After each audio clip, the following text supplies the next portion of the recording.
Digambara, Digambara, Sripada Vallabha Digambara. Om Sai Ram. The account of Bangarappa and Sundara Rama Sharma. I, Shankara Bhatt, left Sri Dattananda Swami and continued my journey. As I felt thirsty, I went to a water well nearby. There was also a bucket to draw water from the well. When I looked down into the well, I could see a strange sight.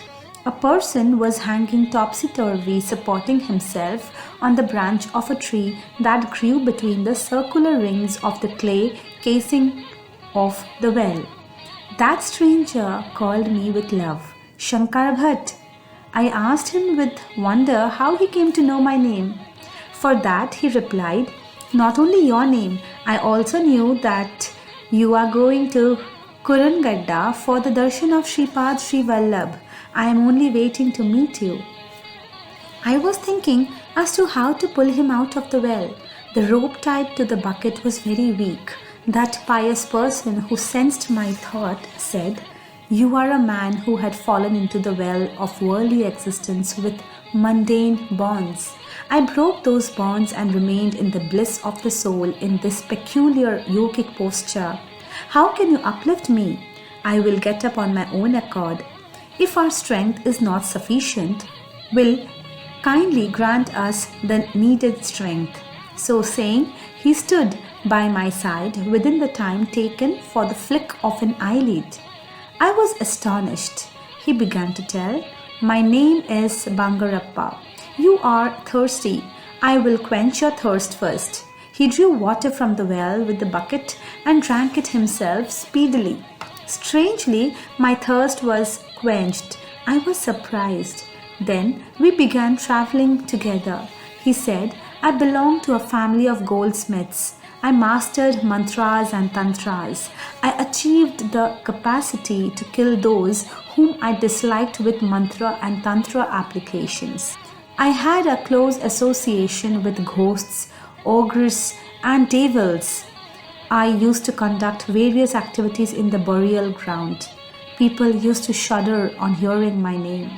Whenever I was going to any village, the people there used to give me lots of money with the fear that I may cause them troubles and losses by employing ghosts, devils. The major portion of that money was utilized for offering sacrifices to the ghosts and devils who were depending on me. If sacrifices were not offered in time, those evil spirits used to severely harm me. My face used to reflect evil and malicious features of the ghosts and devils, instead of the tranquility observed in the face of common people. In my wanderings, I once came to Pithikapuram on account of my past good merit. In that town, which is rendered sacred by the incarnation of Lord Datta, there was no dearth of mean conspiracies and mutual wrangles.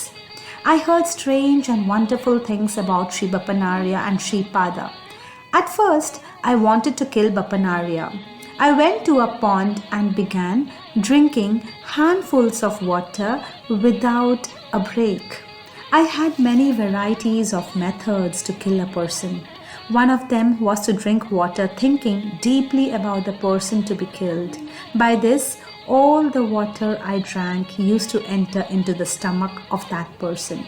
Filled with water, the stomach of that person used to get bloated and used to burst. Then the person used to die.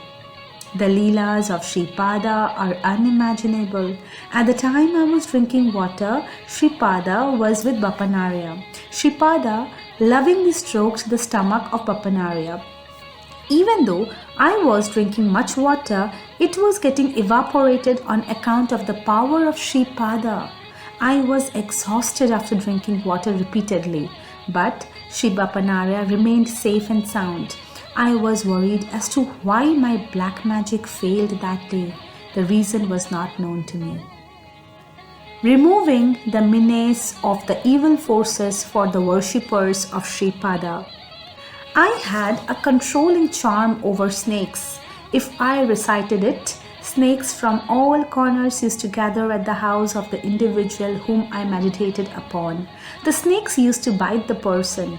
I meditated on Bapanarya and chanted that mantra. Then many serpents reached the house of Sri Bapanarya. They climbed upon a wooden trails in the house and dangled like snake-gored vegetables. After a short time, the snakes returned to the places from where they came. In this way, my second attempt also failed. The devils and ghosts who were with me told me bluntly that they cannot go near the house of Sri Bapanarya. I understood somewhat vaguely that all this was the sportive play of Sripada. As my demoniac nature did not end, I went to the burial ground. There, I made an image of Sripada with floor and pierced 32 needles at 32 points of the floor image. By this process, diseases should have overtaken in the body of Sripada in those points. Not only that, the needles should have changed into a liquid form and should have sunk into the body of Sripada. His whole body should have gotten infested with poison and he should have died. This attempt of mine had also failed. Curiously, during one midnight time, I experienced that excessive water was entering my stomach. It was death agony for me. All the snakes that reached the house of Sri Bapanarya, due to my snake charm, entered my temporary residence in Pithikapuram and bit me. I was having pain in those places in my body exactly where I pierced needles into the floor image of Sripada. In this manner, I suffered from the reactions to my evil actions in my own body. I suffered like hell. I thought it was better to die, but I did not get death. The torments of hell will be known only after death. But I experienced those torments during the night even when I was alive. When confronted with unbearable troubles, any person would turn towards God. I sought in my mind the refuge of Sripada. The form of Sripada appeared before my mental eye and he said, "Bangarappa, you are supposed to suffer troubles in this world for many years for your heinous sins, and you are also supposed to undergo many punishments in hell afterwards. However, taking mercy on you, I destroyed your sins in this one night. All your evil practices are destroyed. If anyone who is thirsty is visible to you in your mind, when you drink water and quench your thirst, the thirst of that person will assuage even though he is at a great distance. There is a yogic practice in which one has to hang upside down. You will derive bliss if you practice it. To step into the house of my parents or into the house of Sri Bapanarya, merit of many births is required.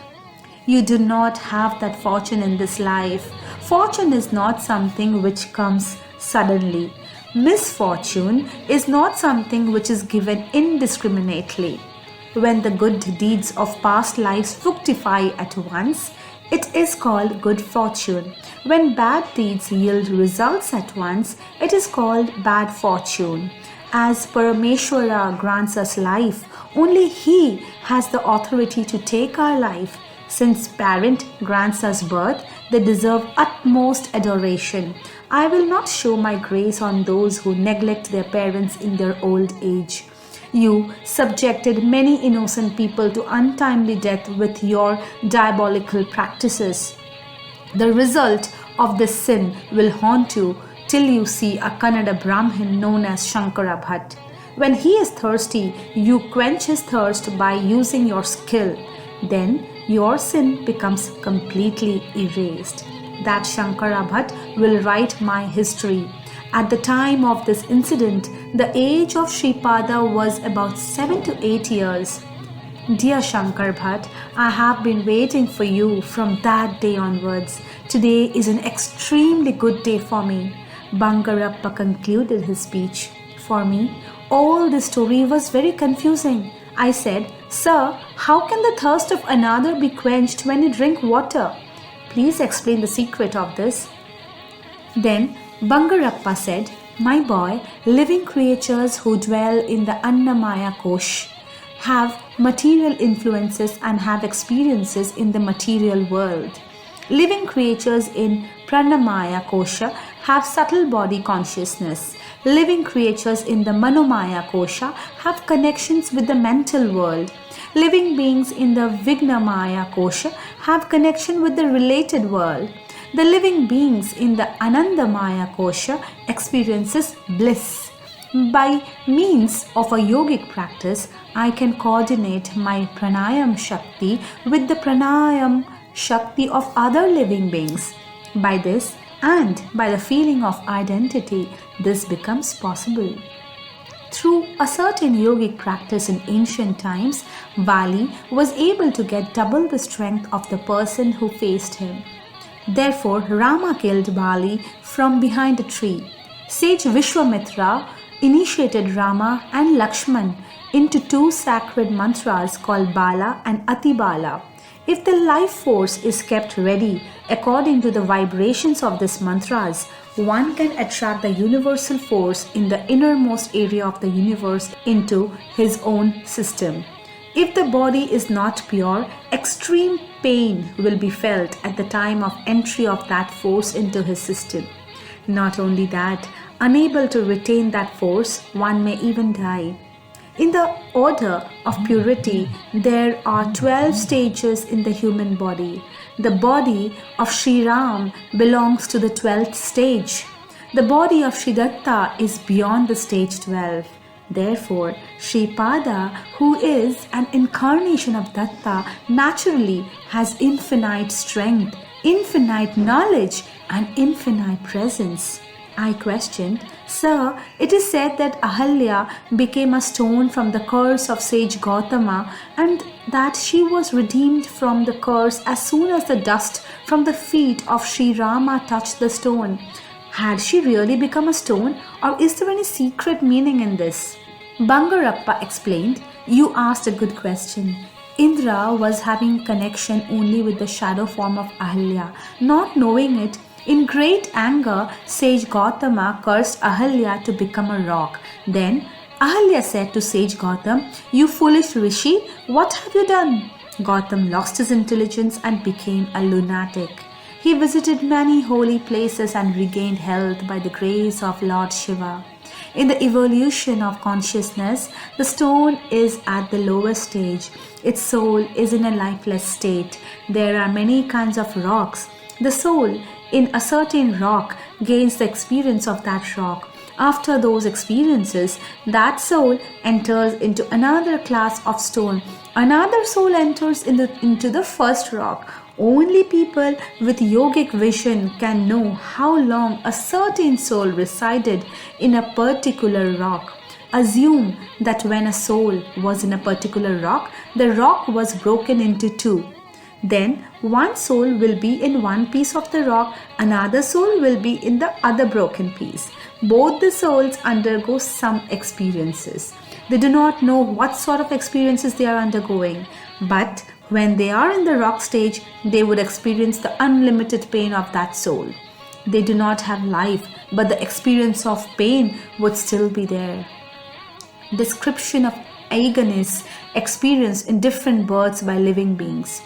I questioned, Sir, it is said that pain or pleasure can only be experienced when life is present.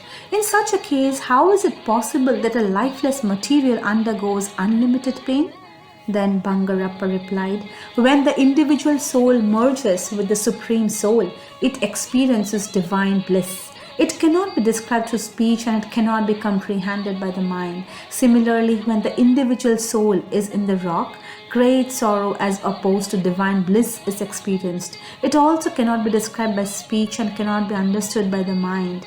It is a great sorrow experienced when life is extinct. The soul wanders in many rocks and goes on experiencing inexplicable, unimaginable, lifeless great miseries. In that manner, it eventually enters metals. It moves through different kinds of metals and experiences life in a dormant state. Suppose you pour upon a metal some poisonous substance, inimical to it, then life in that metal suffers in the dormant state and leaves the metal migrating to some other metal.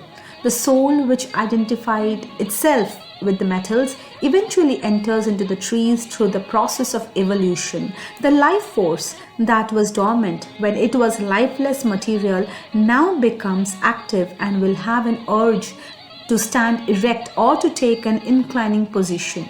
Its roots, which are meant to give it the strength, will pierce through the earth and will facilitate its evolution. Thus, the soul enters many kinds of trees and undergoes many experiences.